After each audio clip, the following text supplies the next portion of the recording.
Hola, buenas tardes a todo el mundo y bienvenidos a esta webinar sobre cuándo nos puede ser útil la granulocitoaféresis en el tratamiento de la colitis ulcerosa.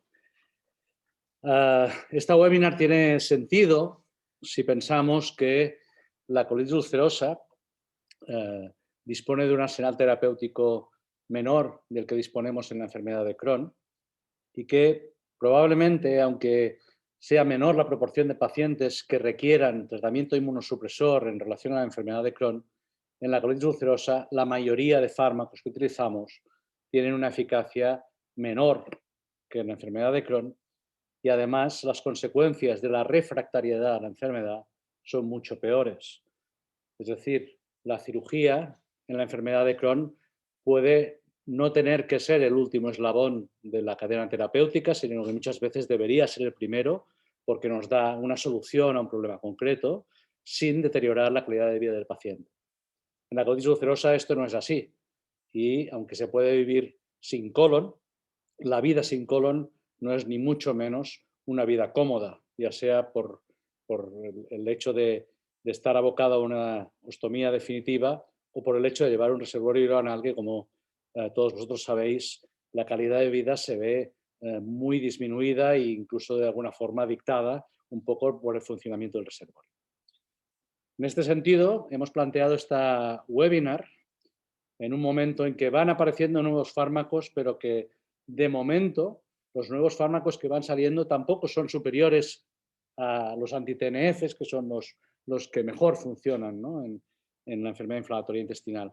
Y para ello hemos decidido hacer estas dos charlas. La primera la va a realizar el doctor Alejandro Hernández Camba del Hospital Nuestra Señora de Candelaria de Tenerife, a quien doy la bienvenida. Muchas gracias, Alejandro, y que va a tratar sobre las necesidades no resueltas en el tratamiento de la colitis ulcerosa y nos va a hacer mucho más patente cuáles son los números y cuáles son las posibilidades del paciente que empieza a no ir bien en colitis ulcerosa. Y una vez veamos cuál es esta situación, en una segunda charla yo intentaré pintar un poco la fotografía de cómo la féresis nos puede ayudar en estas situaciones, ¿no? en el manejo de la colitis ulcerosa en general, pero también en determinadas situaciones donde ya las expectativas están más limitadas por aspectos varios. Os recuerdo a todos que tenéis abajo en la barra horizontal tenéis una pestaña de preguntas y respuestas. Os invito a que vayáis escribiendo vuestras preguntas, que después al final de las dos charlas entraremos en una discusión. Lógicamente a mí me gustaría que por favor escribáis o preguntéis todo lo que deseéis. Lógicamente muchas de las preguntas quizá no tengamos respuesta, pero yo creo que el debate siempre es agradecido. Intentaremos tener un debate tan rico como podamos. Sin nada más que añadir, cedo la palabra a Alejandro. Alejandro, cuando quieras y bienvenido. Gracias.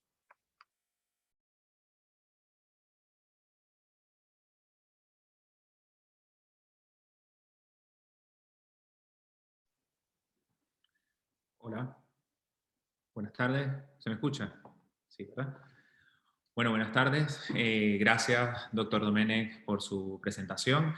Ante todo, bueno, saludarles aquí desde Canarias, una hora menos, y también dar las gracias a Dassault por contar conmigo para esta presentación y, bueno, y compartir con ustedes un rato en esta nueva modalidad, bueno, esta modalidad que ya es nuestra nueva realidad.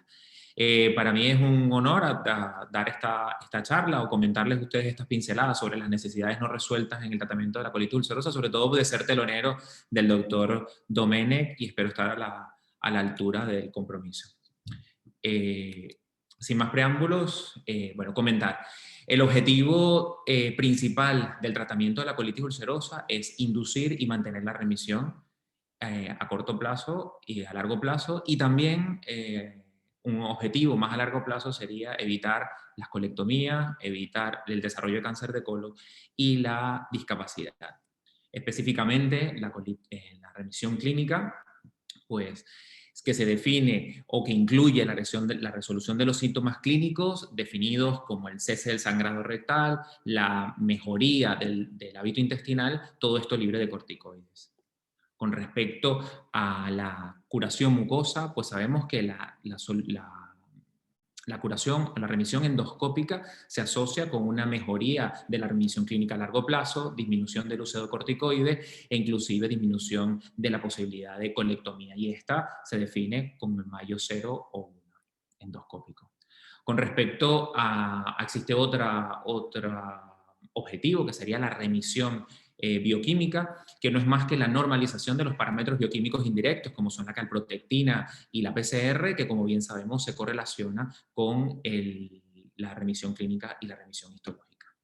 Otros objetivos más ambiciosos y menos, y que no está del todo establecido, es la remisión histológica, que como bien sabemos la actividad histológica se relaciona con la actividad clínica a largo plazo, con la posibilidad de brote y con la posibilidad de desarrollo de cáncer de colon. Sin embargo, en estudios recientes vemos que este es un objetivo que se logra alcanzar con los fármacos disponibles en la actualidad en un grupo muy reducido de pacientes. Recientemente también hemos escuchado introducir el término remisión psicológica y eso se debe al impacto conocido de la enfermedad sobre la esfera psicológica, específicamente en lo que concierne al desarrollo de depresión, ansiedad o estrés. O también la mejoría de la calidad de vida, como recientemente también hemos visto en las redes sociales que el doctor Charlie Lee ha introducido el término de remisión holística, o sea que llevamos hasta por la remisión holística en la enfermedad inflamatoria intestinal, específicamente en la colitis ulcerosa, y es nada más que la visión del paciente con colitis ulcerosa como un ente biopsicosocial con diferentes aristas en las que podemos intervenir. Y todo esto al final lo que queremos es a largo plazo evitar la cirugía, evitar el desarrollo de cáncer de colon y el desarrollo de cáncer de colon y la discapacidad en los pacientes con colitis ulcerosa. Sin embargo, a pesar de los avances científicos en colitis ulcerosa, del arsenal terapéutico variado del que disponemos en una enfermedad que, como bien sabemos, es bastante heterogénea en su presentación, y a pesar del manejo multidisciplinar, pues estos objetivos o dar respuesta satisfactoria a todos los objetivos es un objetivo que todavía no podemos cumplir a cabalidad. Y de ahí el hecho de poder disponer de poder concluir que existen unas necesidades no resueltas en colitis ulcerosas de las que vamos a decir algunas pinceladas. Estas necesidades, por ejemplo, en lo que concierne a la calidad de vida, los pacientes con colitis ulcerosas siguen teniendo una calidad de vida afectada y existe un gap, existe un abismo entre lo que pensamos los médicos que nos encargamos de esto o los sanitarios que llevamos a estos pacientes y los mismos pacientes con colitis ulcerosa. Sigue habiendo esa diferencia entre la calidad de vida percibida de los pacientes. Con respecto al tiempo, los pacientes con colitis ulcerosa, pues tenemos retraso del tratamiento, retraso del diagnóstico, retraso del tratamiento específicamente en lo que concierne a los tratamientos específicos, a la intensificación, o a los cambios de las dianas terapéuticas. Con respecto a los tratamientos específicamente y de lo que vamos a hablar en las próximas diapositivas, pues los tratamientos disponibles actualmente para la colitis ulcerosa tienen ciertos inconvenientes de los que vamos a hablar y seguimos estando ávidos de tratamientos que tengan unas altas tasas de remisión clínica a corto plazo, de mantenimiento de esta remisión clínica a largo plazo, de que sean con los efectos secundarios, con la menor cantidad de efectos secundarios, la mejor tolerabilidad para los pacientes y para mejorar todos los objetivos de los que nos hemos ido planteando, tanto los establecidos como los que no están establecidos todavía. Vamos a hablar de esos inconvenientes o esas dificultades que tienen los tratamientos disponibles en la actualidad. Pues lo primero que hablar es sobre la adherencia, unas pinceladas sobre la misma. En colitis ulcerosa se reportan adherencias entre el 7 y el 72%, lo que quiere decir una cifra bastante heterogénea y esto va a depender pues, del tipo de fármaco que estemos hablando, de la presentación, de la vía de administración, sobre todo en las mesalazina. También con respecto a la extensión de la enfermedad al grupo etario y también en el momento de la enfermedad. La adherencia cambia si el paciente está en fase activa o en fase quiescente de la misma.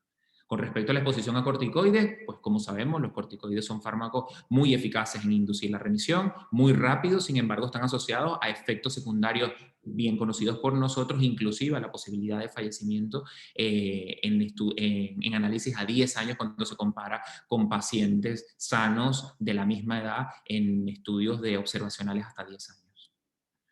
Con respecto a las mesalacinas, que sería el tratamiento estándar o el tratamiento de oro que tenemos para la colitis ulcerosa, sobre todo en las formas leves, pues el 50% de los pacientes en esas formas leves van a tener leves moderadas, van a tener una muy buena respuesta a los fármacos, a las mesalacinas, inclusive en cualquiera de sus presentaciones, inclusive podría ser su tratamiento definitivo, el único tratamiento que utilicen durante su vida, en el 50% de los pacientes. Sin embargo, el otro 50% de los pacientes pues precisará alguna tanda de corticoides, por lo menos alguna tanda de corticoides sistémicos durante su vida. Y de estos pacientes, el 75%, o sea, 3/4 partes de estos pacientes desarrollarán algún grado de corticodependencia, corticorefractariedad o inclusive persistencia de actividad a pesar de haber alcanzado la remisión clínica con los mismos.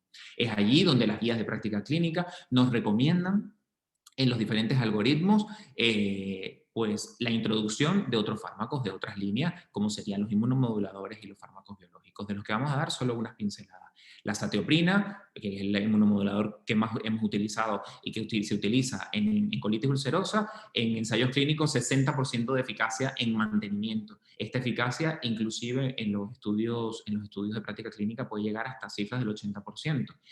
Después, con respecto a la curación mucosa, cifras en torno al 40%, que cuando lo utilizamos en combo con fármacos anti-TNF podría llegar al 63%, o sea, unas cifras bastante buenas. Sin embargo, con el tiempo, estos fármacos están relacionados con el cambio, con la posibilidad de cambio, no a muy largo plazo, con la posibilidad de cambio a otras dianas o de hacer escaladas terapéuticas. Y asociados también a efectos secundarios, hasta en 1/3 de los pacientes, y de estos entre el 10 y el 20% van a tener que suspender el fármaco por el desarrollo de efectos secundarios. Y no podemos dejar de hablar de la posibilidad de desarrollo de ciertas neoplasias como el melanoma o como el linfoma y el cáncer y los tumores urinarios, sobre todo en pacientes en edad avanzada. Con respecto a los anti-TNF, que son los fármacos que repetimos en todos los foros y en todos los papers que han venido a cambiar la historia natural de la enfermedad, pues 1/3 de estos pacientes pues, no tiene fallo primario. Más de 1/3 presenta fallo secundario al año de tratamiento. Sin embargo, bueno, son muy buenos para la curación, para lograr la remisión clínica, para la curación mucosa, pero en muchas oportunidades van a necesitar, no solamente para lograr este efecto, sino también para poder mantener el mismo y no presentar pérdida de respuesta, que los asociemos con otros fármacos inmunomoduladores, lo que va a tener directamente un impacto específico sobre ya los efectos secundarios conocidos, aunque cada vez sabemos que tenemos más evidencia de que son seguros. Sin embargo, al tener que indicarlos en combinación con fármacos inmunomoduladores, pues el potencial efecto en aras de efectos secundarios de desarrollo de infecciones o de neoplasia, pues sí que se potencia. Con respecto al vedolizumab, es como sabemos, una diana terapéutica diferente a los anti-TNF, más específica del tracto del intestino.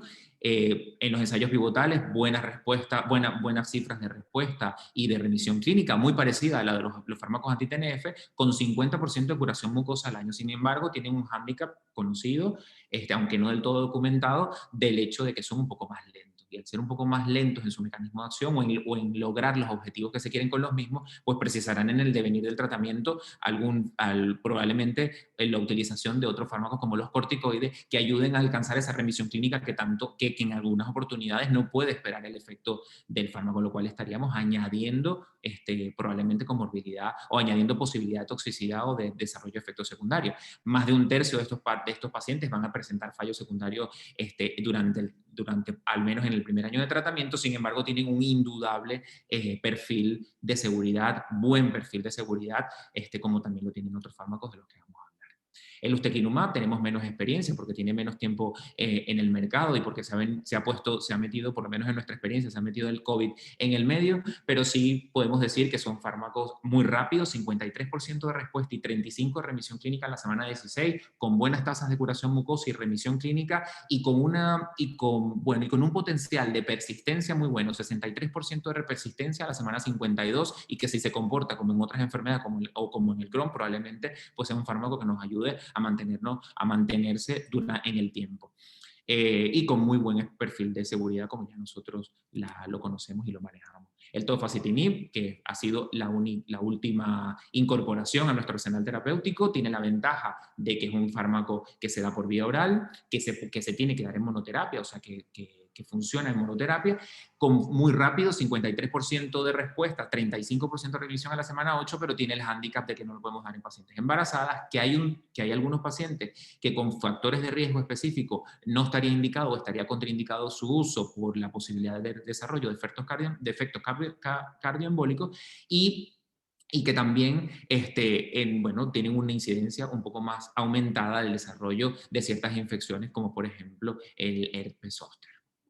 Entonces, en el momento en el que tenemos que tomar esa decisión específica de nuestro paciente, que tomamos en cuenta no solamente el posicionamiento del fármaco en las guías, el posicionamiento de fármaco que tengamos en cada uno de nuestros hospitales o de nuestra unidad, sino que también tenemos que tomar en cuenta lo que yo llamo el momento en el que está viviendo el paciente. ¿Por qué? Porque al hacer una medicina personalizada podemos darnos cuenta que nuestro paciente es un paciente es un paciente frágil porque tiene otras comorbilidades. Por ejemplo, si es hipertenso, si es diabético, si tiene algún trastorno del metabolismo óseo, pues debemos evitar el uso de corticoides. Si estamos hablando de niños, por ejemplo, los niños, el temido retraso del crecimiento de los mismos o los fármacos de los que hemos hablado, muchos de ellos no están aprobados para el uso en niños, con lo cual, bueno, empezamos a tener problemas con tener soluciones o tener fármacos o soluciones terapéuticas que nos ayuden a resolver los problemas que se presentan en la infancia, pues también sería de gran ayuda.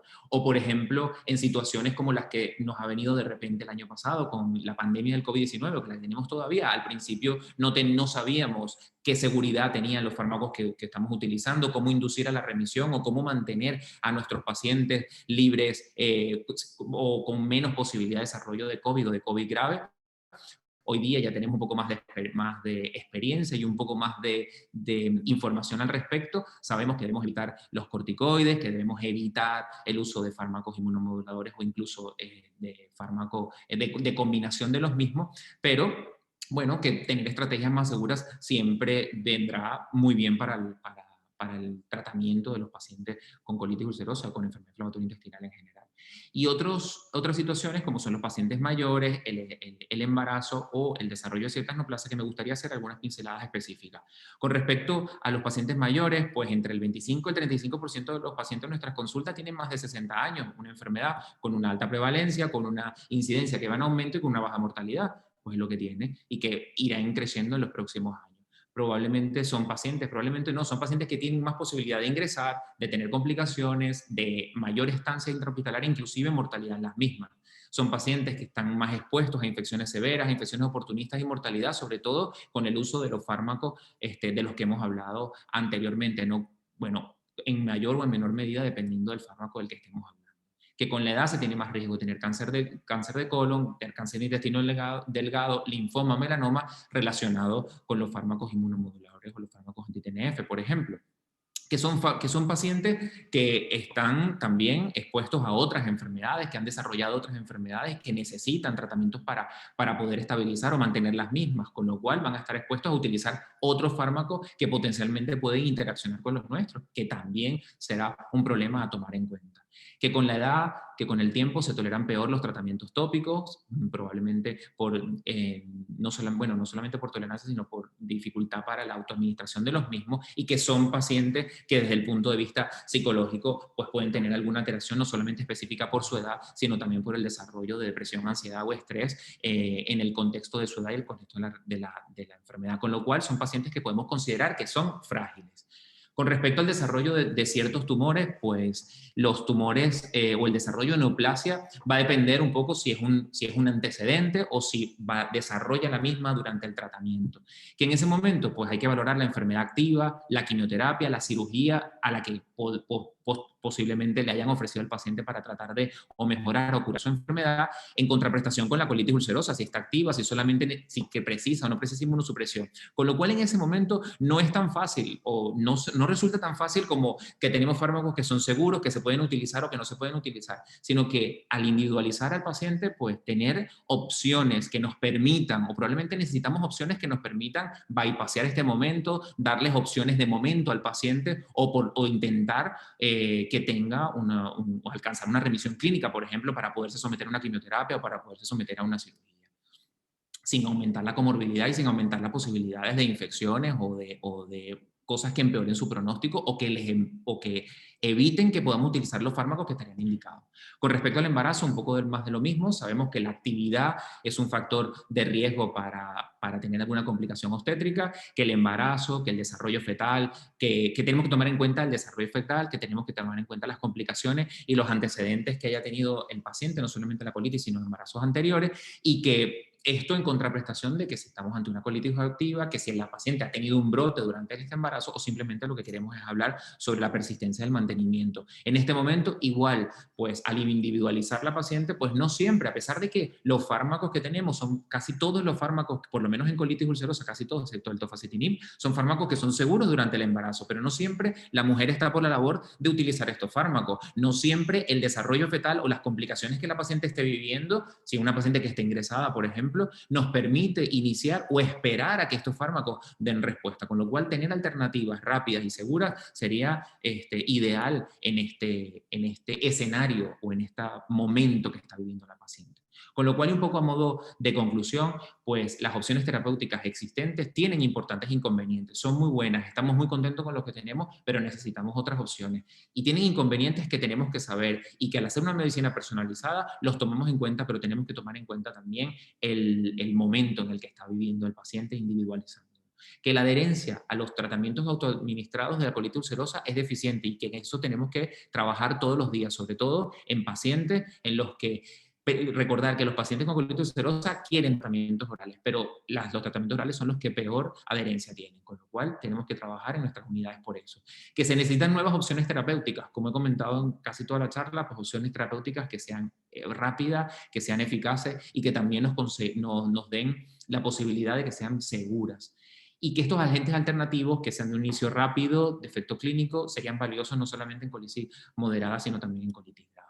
Es por eso que la idea que surge es que podamos contar con alguna estrategia terapéutica que nos permita, por ejemplo, ser un puente en el tratamiento que tenemos y el tratamiento que le queremos poner al paciente. ¿Para qué? Para bypassear a lo mejor esa circunstancia por la que está pasando el paciente. Por ejemplo, en el momento en el que se le diagnostica una neoplasia o que está esperando una cirugía para la misma.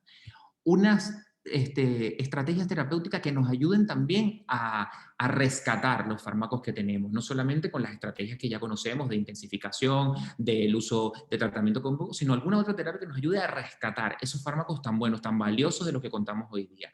O sencillamente un nuevo horizonte, una nueva alternativa que tengamos en nuestra recámara y que podamos utilizar cuando así al individualizar el paciente creamos que es lo más efectiva posible. Y es ahí donde yo creo que la granulocitoaféresis tiene mucho que decir y esperamos que la evidencia científica acumulada en los próximos años pues nos ayude también a posicionarla mejor dentro del algoritmo terapéutico del tratamiento de la colitis ulcerosa.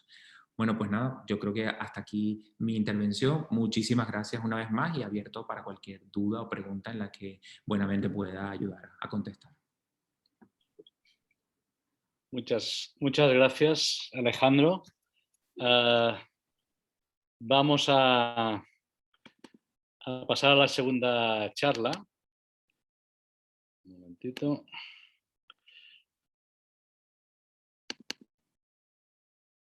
En esta segunda charla vamos a ver cómo nos puede ayudar la aféresis en manejar la colitis ulcerosa de una forma más óptima. Un momentito.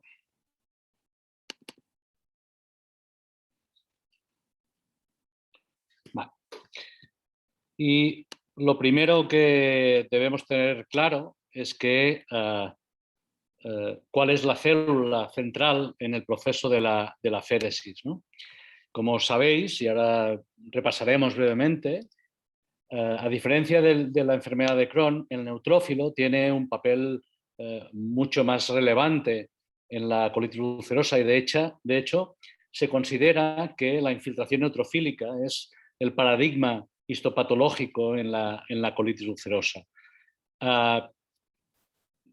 De hecho, los neutrófilos son no solo las células que nos van a permitir de alguna forma predecir la evolución del paciente, sino que sabemos que la acción de los neutrófilos en la mucosa cólica es la que produce el daño tisular fundamental en la colitis ulcerosa.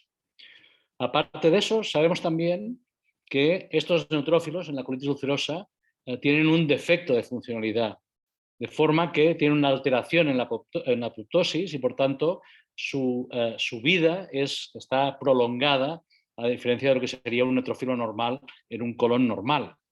Por tanto, diríamos que sería la diana perfecta desde este punto de vista en la colitis ulcerosa. A ver. ¿Qué es lo que ocurre? Y esto ya lo sabéis todos vosotros, en la colitis ulcerosa o en cualquier proceso inflamatorio intestinal.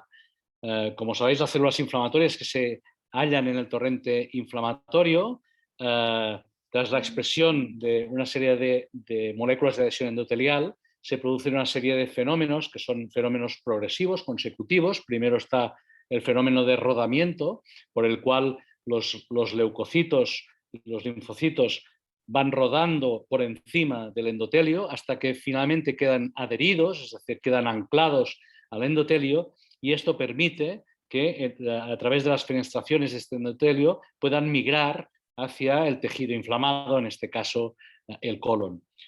Los neutrófilos, una vez ya en la submucosa y en la mucosa cólica, segregan una serie de sustancias, entre ellas las metaloproteinasas, también la amiloperoxidasa, es decir, una serie de citoquinas que por un lado producen el daño tisular, es decir, son las que producen la lisis de una serie de estructuras proteicas que causan la ulceración y el daño tisular a nivel del colon, pero además también citocinas quimiotráctiles que lo que hacen es atraer nuevas células inflamatorias a nivel del colon.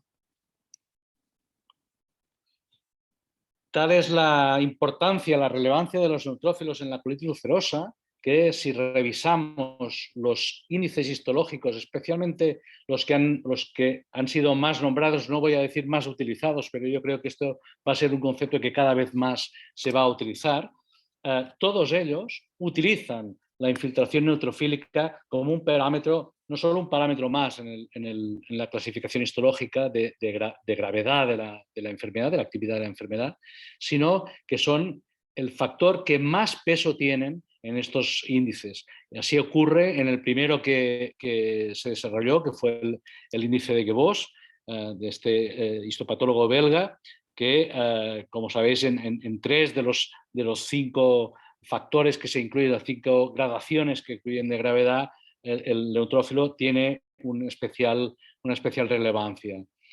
Posteriormente, en los últimos años, se han desarrollado 2 índices más, el índice desarrollado por Robarts, que también incluye la infiltración neutrofílica o los neutrófilos en el epitelio, en el porcentaje de criptas que afectan el epitelio.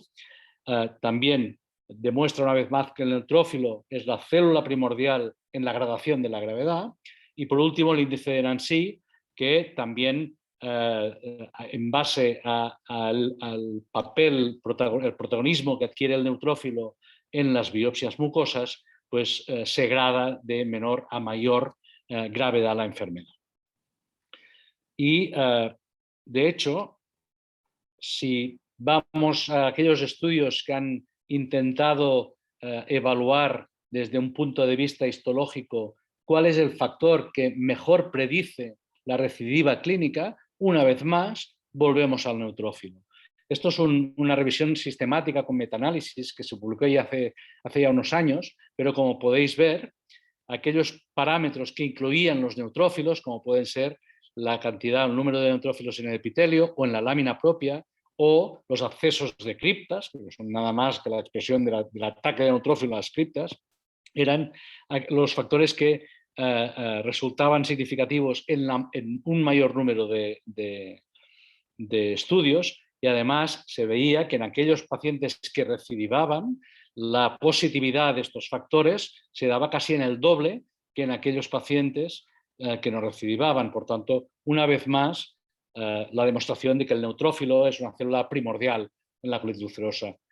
Ya no voy a entrar en este tema porque es de todos vosotros conocido, pero de hecho el reflejo del neutrófilo en la mucosa es lo que medimos con la calprotectina. La calprotectina representa más del 60% de las proteínas citosólicas de los neutrófilos. De hecho, la calprotectina se produce fundamentalmente en neutrófilos y también en monocitos y en alguna célula más, pero en mucha menor cantidad. Y por tanto, las cifras de calprotectina a nivel fecal nos traducen la cantidad de neutrófilos que podemos encontrar infiltrando la mucosa. Y como todos vosotros sabéis, la calprotectina es el marcador, el biomarcador que mejor se ha correlacionado con el riesgo de recidiva clínica, es el biomarcador que mejor se ha correlacionado con la curación histológica, es decir, la presencia o no de neutrófilos, y es el biomarcador que mejor se ha correlacionado con la curación endoscópica, es decir, con la normalidad macroscópica de la mucosa. Por tanto, todo esto apunta al mismo sitio, neutrófilo como una célula vital en la colitis ulcerosa. Y de hecho, algunos autores que aquí hicieron una revisión del rol de los neutrófilos en la colitis ulcerosa, concuerdan en señalar el neutrófilo como probablemente la diana terapéutica más interesante. Pero a día de hoy no se dispone de ningún fármaco que tenga por diana el neutrófilo. Y esto probablemente estos autores, a pesar de coincidir en destacar que sería la diana más interesante, dice que lógicamente el dirigir un fármaco contra los neutrófilos conlleva unos temores implícitos importantes, que sería un temido incremento en la tasa de infecciones graves. Y de hecho, como sabéis, los neutrófilos son la primera barrera de defensa, son los actores principales en la inmunidad innata, y por tanto el bloqueo de esta inmunidad innata probablemente tendría consecuencias muy trágicas. Bueno, ¿y por qué la granulocitaféresis no produce este efecto tan deleterio en la tasa de infecciones y por qué funciona? Vamos a revisar muy brevemente, porque los que estáis atendiendo aquí he visto que la mayoría de vosotros ya utilizáis la féresis, por tanto no os voy a descubrir gran cosa.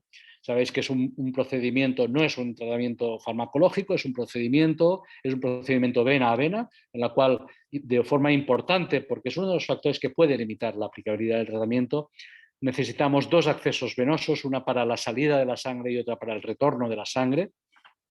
Generalmente estos accesos solemos emplear venas periféricas, pero existe la posibilidad de utilizar un acceso central también. Esto es importante recordarlo, porque en situaciones donde podamos estar apurados existe esta posibilidad de utilizar catéteres centrales que son relativamente fáciles incluso de evitar infecciones. Por ejemplo, los Hitmans, pues nosotros en alguna ocasión los estamos utilizando. Lógicamente, esto hace que en algunos pacientes, especialmente aquellos más obesos o aquellos que por el motivo que sea, ya sea por ejemplo por la edad o por haber recibido muchos corticoides durante mucho tiempo, pues tienen una mayor fragilidad vascular, pues esto constituye probablemente la principal limitación de la féresis. Estas técnicas se realizan habitualmente en bancos de sangre y unidades de hemodiálisis. Requieren de la anticoagulación del sistema, que no del paciente, mientras se realiza la féresis, y habitualmente se hacía en 1 hora. Ahora generalmente en los centros que estamos más habituados a realizarlo, lo que hacemos es modular el tiempo por el peso del paciente con el fin de tratar un mismo volumen de sangre independientemente, porque si se hacía a pellón fijo, pues probablemente en pacientes con mayor volumen corporal tratábamos un menor volumen sanguíneo, y ahora lo que se intenta es tratar el mismo volumen sanguíneo en todos los pacientes. ¿Cómo funciona? Pues muy brevemente, sin entrar tampoco en detalles, Ya sabéis que el filtro de Adacolum es un filtro que está repleto de cuentas de celulosa y que estas cuentas de celulosa logran dos aspectos fundamentales para su mecanismo de acción. La primera es que al entrar en contacto con la sangre del paciente activan dos factores del complemento, los factores C3A y C5A, y esto será muy importante. Y la segunda es que absorben las inmunoglobulinas G y los inmunocomplejos que están circulantes en la sangre periférica del paciente. Gracias a esto se pueden anclar granulocitos y monocitos, ya sea por la captación, la ligadura con la fracción constante de los receptores de las inmunoglobulinas G y los inmunocomplejos, y también por la atadura con los receptores del complemento que están presentes en neutrófilos y monocitos, pero no están presentes en linfocitos. Y eso da la selectividad de acción en estas células. Lógicamente, esto conlleva la reducción de neutrófilos y monocitos, pero sabéis todos que esto lo que hace realmente es reducir la proporción y el número de neutrófilos y monocitos activados. De forma que si nosotros hacemos un recuento de células antes y después de la féresis, hay prácticamente un cambio insignificante. Y esto es porque, si bien se retiran las células activadas, neutrófilos y monocitos activados, se produce también un llamamiento al pool medular de células de neutrófilos y monocitos inmaduros, de forma que el número total de células sigue siendo prácticamente el mismo. Y esto probablemente es la explicación por la cual no se ha constatado en ningún momento, en ninguna cohorte, por más grande que sea, un incremento en las infecciones en los pacientes tratados con aféresis. Además de esto, algunos de los neutrófilos que se han fijado en el filtro, se produce su apoptosis y se producen los cuerpos apoptóticos. Estos cuerpos apoptóticos algunos de ellos van a retornar a la circulación del paciente, otros quedarán allí, pero tanto los que quedan en el filtro como los que retornan al paciente tienen la capacidad para estimular la secreción de algunas citoquinas que son antiinflamatorias, como puede ser la interleuquina 1-RA o también el factor de regeneración de la mucosa epitelial. Esto es lo que sabemos hasta ahora que produce el mecanismo de acción de Adacolum, que algunas acciones se producen en el filtro, como es la retirada de las células, pero muchas otras se producirán ya en la sangre de retorno del paciente, como puede ser pues, la secreción de estas citoquinas antiinflamatorias. Vamos a pasar a los datos clínicos. Como sabéis, los datos clínicos fundamentalmente han provenido hasta ahora de estudios elaborados en Japón, quizá con diseños que no serían los más idóneos para presentar en Europa. Y además también un aspecto que creo que es destacable es que existen ya diversos artículos que indican que la evolución, la historia natural de la enfermedad, la forma de responder a los tratamientos probablemente no sea la misma en diferentes etnias. De hecho, sabemos que el background genético en los pacientes con enfermedad inflamatoria en Asia y los caucásicos, por ejemplo, no es el mismo background genético. Sabemos, por ejemplo, que la toxicidad de las tiopurinas es muy distinta en pacientes asiáticos que en pacientes caucásicos. Por tanto, probablemente extrapolar la eficacia y el perfil de seguridad de un mismo tratamiento a población caucásica o asiática probablemente es un tanto arriesgado. Yo os voy a ofrecer fundamentalmente datos de estudios a nivel europeo. Os voy a presentar alguno también por su excepcionalidad más reciente a nivel japonés, y vamos a actualizar un poco cuáles son los datos más recientes de eficacia clínica y de uso de la féresis en colitis ulcerosa.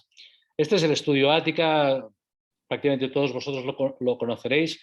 Yo solo voy a remarcar algunos aspectos del estudio Ática. El estudio Ática, como sabéis, es un estudio que promovió GETECU, pero que no solo participó España, sino que también participó Portugal, Francia, Alemania y Austria, y que era un estudio dirigido a una población muy seleccionada y de difícil manejo, como son aquellos pacientes con criterios bien establecidos de colitis ulcerosa córtico dependiente.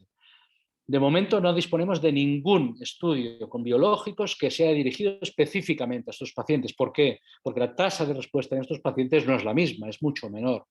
Y además, también quiero hacer hincapié en el objetivo principal, cuál era el endpoint primario del estudio, que era la remisión clínica y endoscópica y libre de esteroides a los 6 meses. Ningún estudio con biológicos ha establecido un endpoint tan estricto hasta en las últimas décadas. El estudio, como sabéis, constaba de un brazo control, que serían los pacientes que recibían un nuevo curso de esteroides orales convencional, y aquel que era el grupo de estudio, que sería aquellos pacientes que recibían, además de los esteroides, pues 6 sesiones de aféresis en 6 semanas. Todos los pacientes se les hacía una valoración clínica y endoscópica a los 3 meses y al final del estudio a los 6 meses. Lógicamente, lo esperable es que si eran pacientes córticodependientes, los pacientes inicialmente respondiesen a los corticoides en su mayoría. De hecho, esto es lo que vimos a los 3 meses, es decir, justo al acabar la pauta de esteroides, la proporción de pacientes en remisión clínica libre de esteroides y en revisión endoscópica fue similar en ambos grupos de tratamiento. A los 6 meses, como veis, la proporción de pacientes en revisión clínica y endoscópica libre de esteroides era del doble en el brazo tratado con aféresis respecto al grupo control. Sin embargo, no se alcanzó la significación estadística. Y aquí yo también quiero remarcar una cosa. Yo formaba parte del Steering Committee de este estudio y inicialmente, en el protocolo inicial, se decidió que los datos perdidos al mes 6 se manejarían por lo que se llama la Last Observation Carried Forward. Es decir, que si nos faltaba un dato para evaluar la eficacia en el mes 6, tomaríamos el mismo dato en el mes 3 como bueno, ¿vale? Si el paciente no tenía endoscopia en el mes 6, tomaríamos la del mes 3. Sin embargo, al finalizar el estudio, decidimos que probablemente, dadas las características de la población, esto no era lo más adecuado y decidimos manejar los datos perdidos como non-responsive imputation. Es decir, al que le faltaba un dato para evaluar la eficacia, la endpoint primaria del estudio, se consideraría fallo de cualquier forma. Al final del estudio, únicamente 2 grupos, hay 2 pacientes, los 2 del grupo aféresis, que estaban en remisión clínica libre de esteroides a los 6 meses, se consideraron fracaso porque les faltaba un dato que era la endoscopia. En un caso era una paciente que estaba embarazada, estaba en remisión clínica libre de esteroides, pero al no hacerse la endoscopia se consideró fracaso. Y en el segundo caso era un paciente que se negó a una segunda endoscopia porque estaba suficientemente bien. Si estos 2 casos se hubiesen considerado como éxitos de tratamiento, es decir, si se hubiese hecho el manejo del dato como Last Observation Carried Forward, la diferencia entre ambos grupos de estudio habría sido significativa y probablemente no tendríamos que dar tantas explicaciones de la aféresis. Sin embargo, yo creo que por la honestidad tanto de Adasite, que pagaba el estudio, como por los que estábamos en el Steering Committee, decidimos que éticamente el manejo de estos datos debía ser de non-responsive imputation. De todas formas, tenemos un dato que yo creo que alerta del efecto que tiene la aféresis. Y como veis aquí, estos son la supervivencia libre de recidiva. En la raya roja está el grupo tratado con corticoides, en azul la de la aféresis. Y el efecto parece muy claro. Los pacientes que no recibían aféresis iban cayendo de forma lineal, mientras que los pacientes que recibieron aféresis cayeron muy poco mientras estuvieron con aféresis y una vez finalizada fue cuando cayeron la mayoría de los que debían caer para después marcar una línea paralela absolutamente al grupo control. Por tanto, esto yo creo que nos indica que esto realmente es eficaz.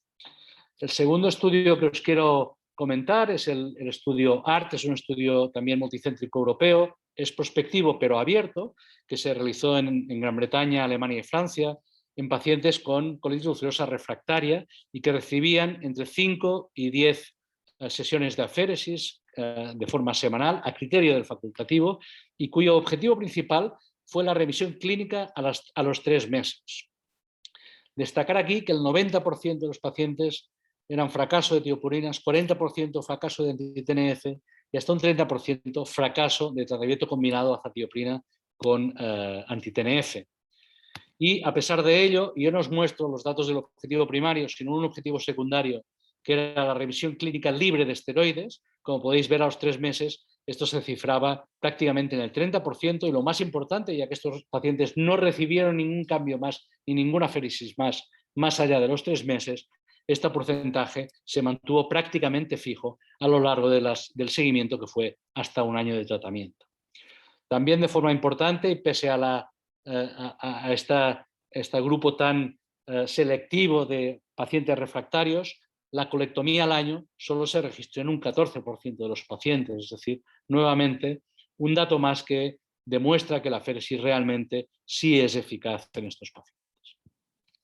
Y ahora vamos a entrar en la parte quizá más novedosa, que hasta ahora lo íbamos llamando de formas distintas, pero yo hace muy poquito descubrí este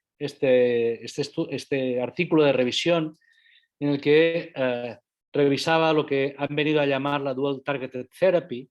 La Dual Targeted Therapy no es nada más que el uso concomitante de 2 inmunosupresores selectivos. En este caso, en el artículo, lo dirigen a 2 biológicos o 2 moléculas pequeñas, o un biológico y una molécula pequeña, pero en el fondo lo que se refieren son a inmunosupresores selectivos, ya sea para mejorar el control de la enfermedad inflamatoria intestinal o para tratar 2 IMIDs distintas. De hecho, lógicamente aquí se citan las combinaciones o los fármacos que más se han utilizado.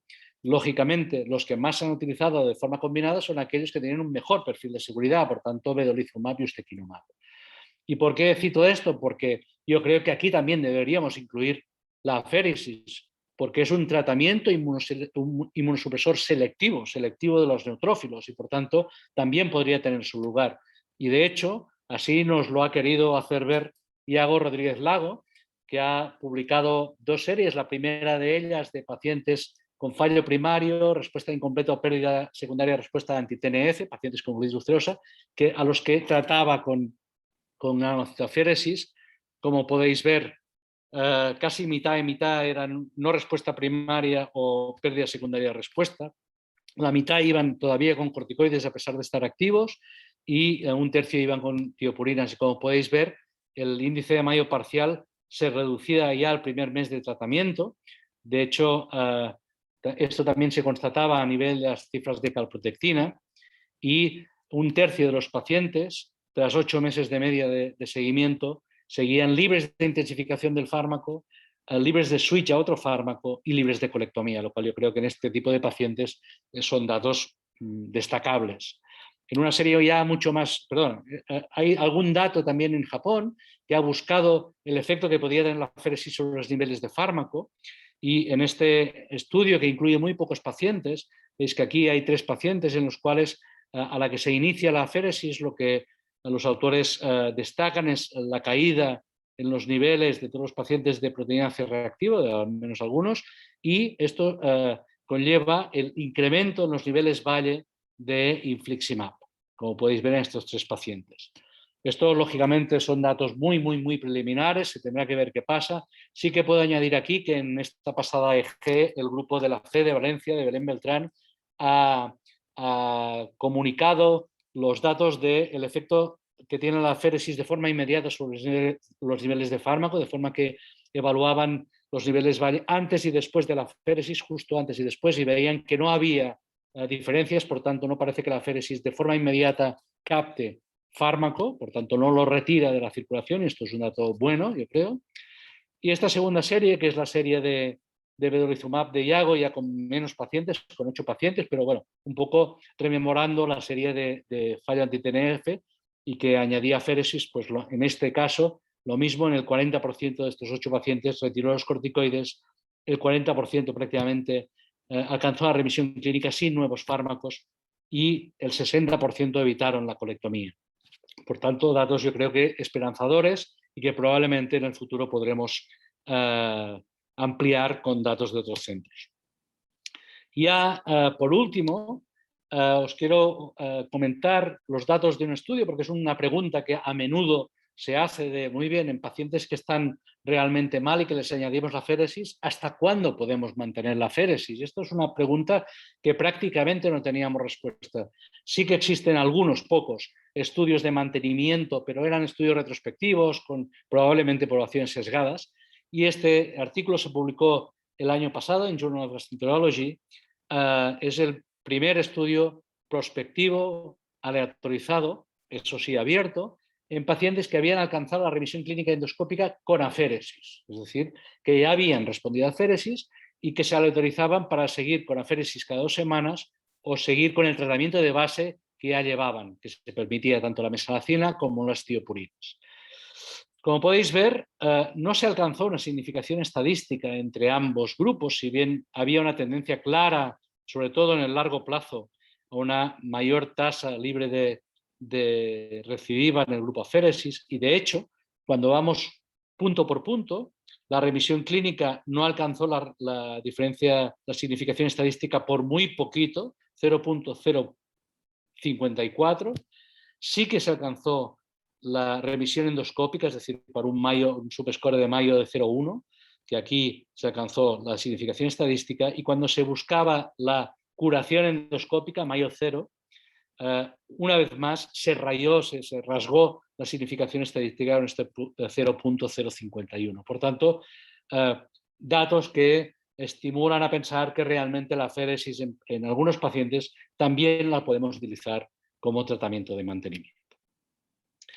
Ya última diapositiva, antes de daros las gracias por vuestra atención, decir que recientemente pudimos hacer una revisión desde una perspectiva europea del uso de la granulocitomona-féresis en la colitis ulcerosa, no solo con datos de eficacia y seguridad, sino con datos muy prácticos de cómo utilizarla. Creemos que esto es un artículo que puede ser muy útil en aquellos centros que todavía no han utilizado la féresis, en las que se desgranan todos los intríngulis de técnicos de la féresis, de cómo hacerlo lo mejor posible, de cómo facilitar la persistencia de los accesos venosos, y que hemos tenido el honor de realizar conjuntamente con la profesora Isha Akbar de Londres y con Axel Dignas, que es de todos conocido, el presidente de la UEG actualmente, gastroenterólogo alemán, como sabéis, muy prestigioso en el campo de la enfermedad inflamatoria intestinal.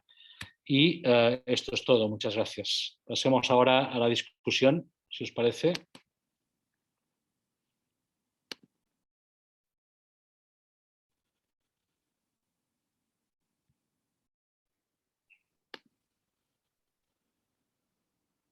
Vale. Alejandro, estás ya conectado. No sé si la audiencia quiere hacer preguntas. De momento no tenemos ninguna, pero yo sí que quisiera hacer alguna pregunta a Alejandro, ya que soy el moderador aparte del ponente, especialmente en dos aspectos, ¿no? Y es un aspecto práctico, porque esto yo creo que probablemente en cada centro hacemos las cosas distintas. Yo creo que es bueno compartir experiencias, ¿no? Has hecho alusión a la adherencia. Yo sé que en Canarias, además, últimamente estáis como muy activos en la cuestión de la adherencia. Ya habéis realizado, vuestros compañeros Laura Ramos ha trabajado últimamente en encuestas de adherencia también, y has hablado especialmente de los fármacos autoadministrados. Y esto es un aspecto que no sé si todos hacemos igual. ¿Vosotros de alguna forma hacéis alguna acción activa para constatar la adherencia al tratamiento? Es decir, por ejemplo, con los subcutáneos, y aquí tenemos dos subcutáneos que son muy distintos, ¿no? Tenemos adalimumab, tenemos ustekinumab, que está claro que el intervalo de administración es muy distinto. ¿Vosotros lo dejáis de la mano del paciente? ¿Hacéis alguna medida para constatar la adherencia, aparte de preguntarle al paciente si se lo pone? Bueno, yo creo que, bueno, muy oportuna tu pregunta. La verdad es que hacemos lo que me imagino que hacemos todos, ¿no? Preguntar al paciente, verificar en farmacia si el paciente lo ha retirado o no, suponemos si se lo ha retirado o no.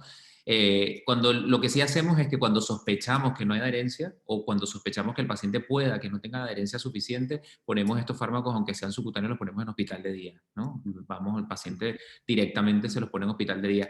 Muchas veces es muy sencillo, los médicos, los enfermeros de hospital de día son bastante accesibles a esto, no necesitan ir a pedir una cita especial ni un cupo específico, sino que salen de farmacia directamente, van y se ponen el tratamiento, con lo cual podemos garantizar de una u otra manera que hay un registro de que se le ha puesto el tratamiento. Eso con respecto a los subcutáneos, ¿no? Con respecto al tratamiento, por ejemplo, con las mesalacinas, yo creo que hacemos lo que todo, preguntamos, cada uno tiene su manera de preguntar, ¿no? Yo siempre les pregunto cómo se llama el tratamiento que utilizas, cómo te lo pones, si realmente te lo usas o no lo usas, desde cuándo no. También miro siempre la receta electrónica y la receta electrónica te chiva si el paciente desde cuándo está inactiva la receta. Sobre todo ahora en esto del confinamiento, después del confinamiento hubo no sé cómo fue en otras comunidades, pero aquí en esta comunidad se prolongaron las recetas, ¿no? Por tiempo y prolongan las mismas, se vuelven a activar, digamos, de una u otra manera. De una manera muy fácil, ya no, y ahora nos dimos cuenta de lo que ya no están activas, pues que los pacientes no han ido a su médico cabecera, con lo cual probablemente nos han mentido en alguna situación. Pero sí es verdad que lo que dicen, que es difícil. No hacemos nada de forma activa, yo creo que cada uno lo hace como bien puede hacer, y con respecto a los subcutáneos, sí, los farmacias, nuestro servicio de farmacia de todas maneras está muy pendiente, y cuando ven que pasa algún momento en el que el paciente no lo tiene, sí que al volver el paciente, probablemente no lo hacen de forma activa, sino que en lo que el paciente vuelve y antes de darle el tratamiento nos llaman. Entonces les damos un toque de atención, inclusive hay algún paciente que le hemos retirado el tratamiento porque no solamente la posibilidad de recaída o de tener enfermedad, sino también el coste que supone el hecho de que no se lo esté poniendo, ¿no? Nosotros, por ejemplo, en el caso de adalimumab no hacíamos nada especial, no hacemos nada especial. Ahora sí que estamos hablando con los farmacéuticos de que de alguna forma pueda surgir un aviso en la historia electrónica de que el paciente no ha recogido cuando tocaba, que sea visible. Es decir, esto si nosotros lo vamos a buscar, sí que lo podemos ver, pero lo que pedimos es que sea visible directamente, que lo veamos cuando el paciente no es buen cumplidor. En cambio, con ustekinumab, por ejemplo, nosotros ya desde el primer momento, ustekinumab siempre lo ponemos en hospital de día. Es decir, el paciente se cita en hospital de día y se lo ponemos ahí, porque pensamos que como el intervalo es muy largo, probablemente la demora o la ausencia de una administración pues puede tener sus consecuencias, y al menos de momento lo estamos haciendo así. Pues con los primeros pacientes que pusimos por ustekinumab nos pasó que se dañó, el primer día se le dañó al paciente el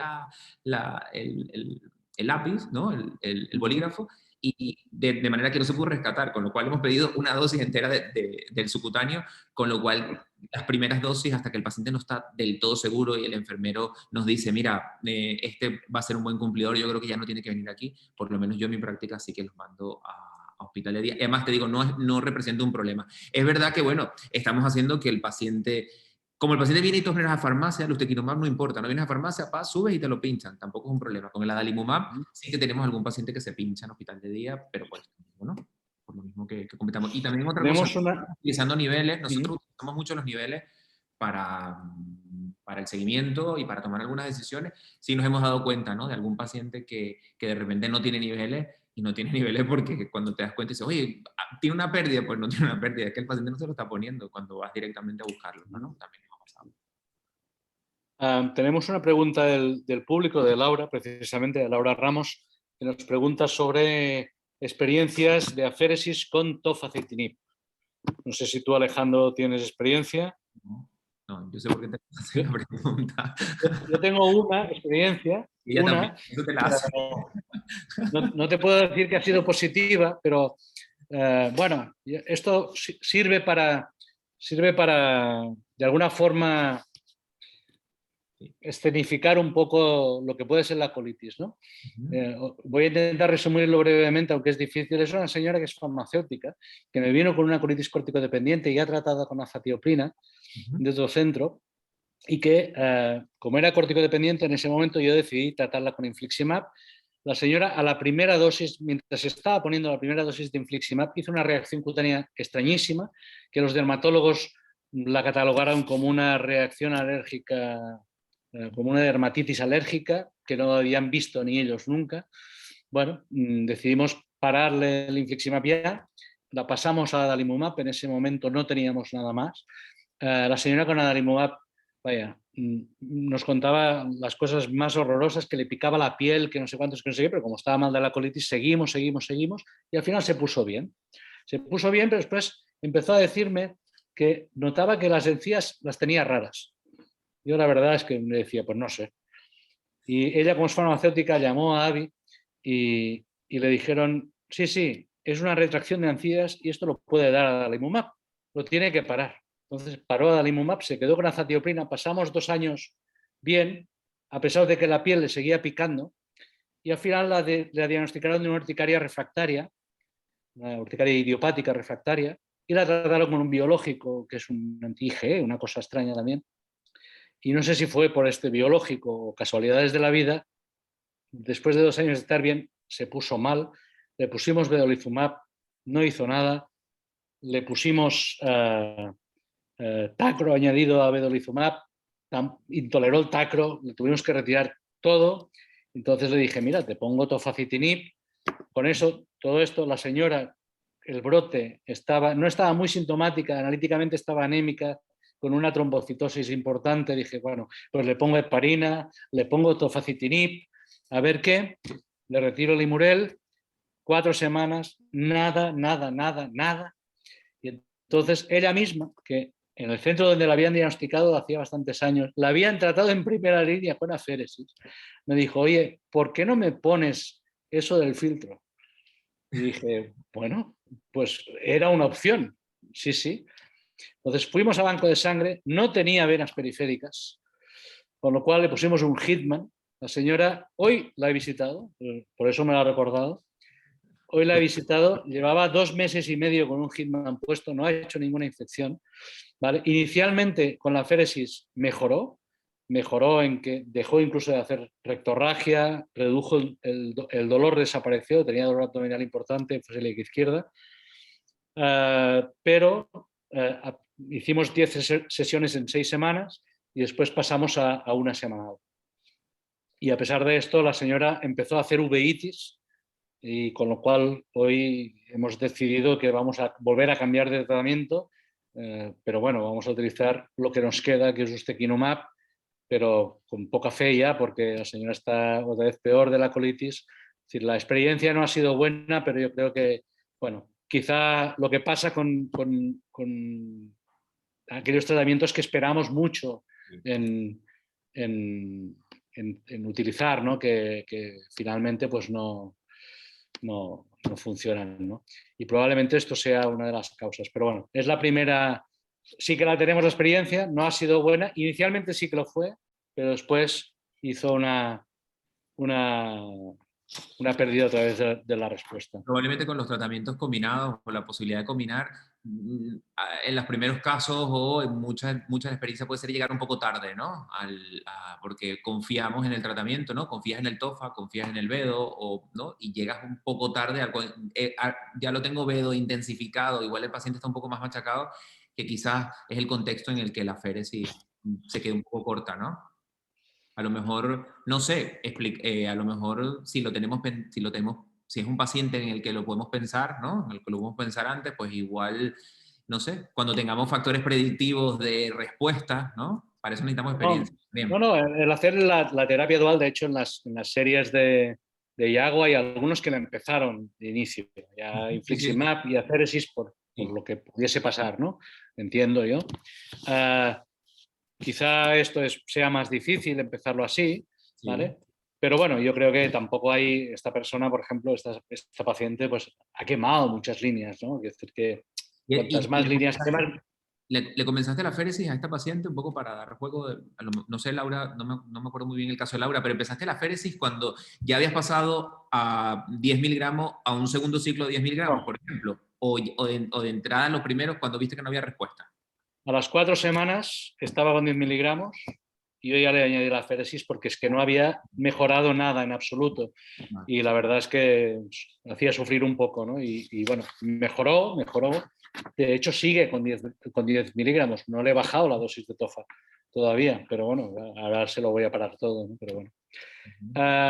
Otro aspecto que yo quería comentarte, a ver cuál es tu parecer, porque esto también probablemente depende de cada centro. Por ejemplo, en mi centro, los pacientes que vienen a hospital de día o los que se hacen aféresis o así, les vemos siempre que vienen. Son pacientes que lo que hemos hecho, antes ya los veíamos, es decir, que venían a hospital de día, les veíamos, pero también les veíamos en consultas de vez en cuando. Ahora con la pandemia hemos dejado de verles en consultas y aprovechamos cuando vienen a hospital de día para verles. De hecho, les vemos pues, cada 2 meses, cada 3 meses, cada mes, depende de cuándo vengan, ¿no? Mantenimiento, ¿quieres decir? Sí. Okay. Y curiosamente, quizá teníamos la idea, o podríamos pensar, que los pacientes que iban, por ejemplo, con tratamientos que pueden administrarse en casa, es más cómodo para ellos, pero sin embargo, cuando preguntas a los pacientes que vienen a administrarse tratamientos al hospital, curiosamente, Esther García Planella en San Pau, conjuntamente con nosotros, hicimos una encuesta en pacientes que iban, en este caso, con infliximab, por la probable o la inminente llegada que había en ese momento, el infliximab subcutáneo. Les preguntábamos si estaban contentos en venir y si estarían contentos en pasar el mismo fármaco subcutáneo. Y curiosamente, el 80% no querían cambiarlo. Y esto es un dato que yo creo que a veces nosotros tenemos una idea, pero la idea del paciente es distinta. Y la idea del paciente de que cuando viene al hospital se siente más seguro, de que si ve a su médico sabe que cualquier duda puede despejarse, cualquier problema que surja puede resolverse, es un plus que tienen los tratamientos que se aplican en el hospital, ¿no? Y en el caso de la aféresis, por ejemplo, en mi hospital, que se hace en banco de sangre, y tengo que decir que el personal de banco de sangre es excelente, los pacientes que tratamos con aféresis están contentísimos de venir, a pesar de que se llevan un pinchazo, 2 pinchazos cada vez. Es decir, que a veces la percepción que podemos tener de estos tratamientos no es la real que tienen los pacientes. No sé si tengo otra pregunta aquí. Sí, mira, tenemos... Caramba, nos están pinchando a ver, para aplicar más la aféresis. Eliana Fuentes nos pregunta si se ha estudiado la aféresis en la acufitis. Bueno, no sé, podemos ampliarlo en la acufitis o en la reservoritis, ¿no? No sé si tú, Alejandro, conoces algún dato al respecto. No, lo tengo entre casualidad. El martes vamos a comentar un caso que he visto hoy y que un caso de una paciente con una acufitis, una acufitis, no, disculpa, una reservoritis crónica que ya le hemos puesto de todo, que habíamos decidido poner infliximab y que por motivos, bueno, por motivos a eso, reacciones alérgicas importantes y no puede trasladarse hasta el hospital donde está el alergólogo, que aquí nosotros tenemos 2 hospitales, al hospital donde está el alergólogo que le puede hacer la desensibilización, con lo cual la paciente tiene que quedarse en el hospital del sur, que es el que es más cerca a de su casa, y no podemos hacer la desensibilización de infliximab y hay que buscarle una opción a la paciente y pensaba buscar bibliografía específica. Yo cuando hice la búsqueda, creo que hay un caso reportado, algo, creo que hay un caso, pero no te podría comentar en este momento, pero bueno, yo creo que, a ver, la experiencia con esto, que el problema es eso, que a lo mejor hay algún caso publicado con alguna respuesta o no. De tomar la reservoritis es algo que no gusta demasiado hacer estudios al respecto, no solamente por la baja incidencia, ¿no? Por la baja cantidad de casos que vamos a tener, sino también por el hecho de la mala respuesta, ¿no? Ya cuando tienes una acufitis crónica en la que vas a intentar algo como esto, pues la posibilidad de resolverlo es bastante baja, ¿no? No lo sé, pero yo creo que no estaría arriesgado pensarlo, sobre todo un paciente que tiene riesgo a otros tratamientos o que ha sido refractario, yo creo que es algo a pensarlo, ¿no? Yo cufitis, que yo recuerde, no he visto ningún reporte. Sí que hay dentro de las cohortes de pacientes tratados con aféresis, hay casos de proctitis, que quizás sería un poco el reflejo, ¿no? de tratar afectación corta. Sí que hay pacientes, que yo recuerde, no hay cohortes o series de solo proctitis o cufitis. Y creo que sí que hay algún report de casos aislados de reservoritis. ¿Vale? Yo en reservoritis la verdad es que no tengo... Pero bueno, desde el punto de vista fisiopatológico estamos en lo mismo, ¿eh? La definición de la reservoritis viene por la infiltración por neutrófilos, nuevamente. Es decir, que tendría su sentido intentarlo ahí. ¿vale? Ahí, o sea que, nada, yo animo a Eliana a probarlo y además yo creo que seguro que Eliana, si hay casos reportados, estaría encantada de que por parte de Pablo y Mónica os pusieseis en contacto con ella para enviarle la bibliografía pertinente. ¿Mm? Vamos en tiempo. Yo, si no hay más preguntas, sí que quiero hacerte una pregunta a ti un momentito. Mira, ya nos dan aquí. Exacto, mira, pues hay un estudio piloto que no voy a abrir porque si abro igual me salgo de la plataforma y después lo tendré crudo, pero vaya, Araki et al.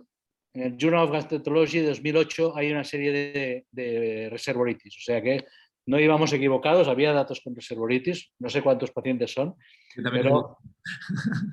pero bueno, ya nos han apoyado ahí, no íbamos. Nos dice Mónica que además se obtenía la remisión en el 60-85% de los casos, es decir, que de entrada en esta serie la eficacia era elevada. ¿Tenemos alguna pregunta? Nos dice Ariana que gracias. Una última pregunta, si no hay más preguntas de la audiencia. Has comentado, más allá de la adherencia, has comentado un aspecto en el que sí que desde Adasite muchas veces se incide por el perfil de seguridad que tiene la aféresis, que sabéis que es excelente, que es sobre el tratamiento en pacientes frágiles. La fragilidad incluye aspectos muy distintos, pero probablemente diríamos que yo, si me dijesen defíneme qué pacientes frágiles tenéis, pues el primero nos viene a la cabeza son los ancianos, que no necesariamente deben ser frágiles, pero sí que son factor de riesgo para infecciones y neoplasias, los que tienen una neoplasia, y después las comorbilidades graves, ¿no? Fundamentalmente, yo creo que la broncopatía crónica, la nefropatía crónica, no sé si incluir aquí la cirrosis. Yo tengo algún paciente cirrótico que la verdad es que no me ha dado problemas con nada y los hemos tratado con todo. Incluso con aféresis, no ha habido problema con nada. Pero respecto a los pacientes de edad avanzada, sí que me gustaría saber si en vuestro centro o si sabes de algún centro que haya cambiado un poco el algoritmo de tratamiento. Es decir, yo creo que podemos generalizar que con la irrupción de los biosimilares, cuando iniciamos un inmunosupresor selectivo, ¿vale? Más allá de las tiopurinas. Cuando pasamos un inmunosupresor selectivo, probablemente el estándar de oro de momento es anti-TNF tanto en Crohn como en colitis, ¿vale? Sí que quizá en colitis lo que se atisba es que el competidor de infliximab, que probablemente es diferente de los otros anti-TNF, va a ser tofacitinib en cuanto a eficacia, pero que tanto el uno como el otro son los que ofrecen un peor perfil de seguridad, ¿vale? Y en el paciente anciano probablemente damos preponderancia a la seguridad en frente a la eficacia. ¿Vale? En el paciente joven probablemente queremos una mayor eficacia asumiendo un cierto riesgo, pero cuando ese riesgo se incrementa, que es el caso del anciano, probablemente le damos más peso a la seguridad del tratamiento que a la eficacia. En este sentido, ¿vosotros habéis cambiado, ni que sea mentalmente o prácticamente, el algoritmo de tratamiento de pacientes con edad avanzada? Yo creo que definitivamente sí. En los últimos años, yo creo que con el hecho de que nuestros pacientes han ido cumpliendo más edad y también la evidencia acumulada en pacientes con edad avanzada, como por ejemplo algún paper de tu grupo, en los que se ha ido acumulando evidencia sobre los efectos secundarios de las medicaciones, sobre los outcomes, sobre cómo responden los pacientes, ha ido, por supuesto, cambiando nuestra mentalidad. No lo tenemos en el algoritmo como tal, pero sí que lo tenemos en todas las discusiones que hacemos a la hora de tomar las decisiones, y es un factor que tenemos muy en cuenta, porque recuerda que el paciente anciano no es solamente el paciente que tiene por encima de X edad. ¿vale? Sino que en ese grupo de pacientes, pues son pacientes que tienen comorbilidades o que tienen más posibilidad de tener comorbilidades, tienen más posibilidad de tener un antecedente de cáncer, tienen más posibilidad de tener algún trastorno cognitivo y que además tienen una esperanza de vida, dependiendo de qué anciano estemos, también más reducida. Los efectos secundarios son mayores y más graves en los pacientes, sobre todo los efectos secundarios infecciosos, con lo cual sí hilamos muchísimo más fino. Inclusive hemos optado por tratamientos que utilizamos de segunda línea en otros grupos etarios, utilizarlos en primera línea considerándolos como pacientes frágiles. Sí que nos ha pasado. Con el supuesto también de, bueno, de no tener los resultados que queremos tener, ¿no? Como los resultados que quisiéramos tener, como los hubiésemos tenido en las primeras líneas, hay que decirlo también, no en todos los pacientes, pero sí, definitivamente sí que nosotros tomamos en cuenta muchísimo, no solamente el hecho de tener la edad, sino a ver, como siempre decimos, en la sesión, nosotros te pongo un poco en situación, nosotros en nuestra unidad nos reunimos todos los martes y tomamos las decisiones, bueno, cualquier duda que tenga cualquiera de los médicos que nos dedicamos a esto, y también tomamos todas las decisiones que tienen que ver con los fármacos biológicos o las nuevas moléculas. Entonces, en ese momento, pues el médico va comentando un poco el paciente y las opciones que quiere plantear. Y siempre decimos, a ver, tienes un paciente mayor, pero ¿qué paciente mayor tienes delante? ¿El que va a correr la maratón o el que ya la corrió? ¿No? Entonces, el más frágil o el menos frágil. Y dependiendo de esto, sí tomamos. Hay cosas que ya no hacemos. Por ejemplo, a pesar de que hay cierta evidencia, no hay fármacos que no utilizamos en pacientes mayores, como por ejemplo, o intentamos no utilizar, como son por ejemplo los inmunomoduladores tipo azatioprina. Utilizamos más otro inmunomodulador si se puede. Y tratamos de no utilizar la terapia combo, pero lo que no quiere decir que la quitemos si el paciente ya la tiene, ¿no? Que es otro contexto diferente al de tu pregunta. Entonces sí, la pregunta es que definitivamente sí que tenemos un algoritmo terapéutico y sí pensamos en la féresis, de un tiempo para acá, sí pensamos en la féresis en este paciente. Tenemos hace poco un paciente mayor al que se le ha indicado específicamente por eso, por ser un paciente en el que no podía utilizar otras líneas terapéuticas, por ejemplo, no pudo utilizar TOFA porque tenía un antecedente, riesgo para desarrollar algún evento cardioembólico, no podía utilizar, había hecho ya efectos secundarios al infliximab y tenía insuficiencia cardíaca, con lo cual lo mejor en ese momento fue la féresis para este paciente. Bueno, recordar a los asistentes que también se dispone de un estudio que yo nos he enseñado para no alargarnos más, pero que existe una serie relativamente amplia de pacientes de edad, de tercera edad o de edad avanzada, como queráis, tratados con aféresis, en el que se evalúa la seguridad y se compara con un grupo joven, y de hecho el perfil de seguridad es idénticamente el mismo. Era lo esperable, pero eran datos que no se tenían. Yo pienso que es bueno ver que, a diferencia de los biológicos, en los que en general la edad avanzada implica un mayor riesgo de determinados efectos adversos, en el caso de la féresis es igual de bien tolerada que en los jóvenes. No interviene con no hay más. Otros fármacos que el paciente pueda estar tomando. Exacto. Son las 5:20. No hay más preguntas. Yo quiero primero agradecer a Alejandro su charla y su papel en la discusión, por descontado. Gracias, Alejandro, y felicidades por la charla.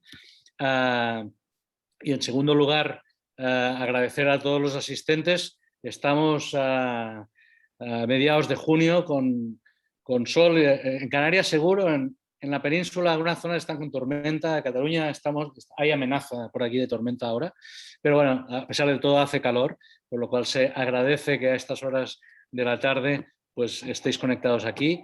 Muchas gracias por vuestra asistencia y nada, y a utilizar la féresis en aquellos pacientes que convengáis más oportuno. Muchas gracias. Gracias a ustedes. Buenas tardes.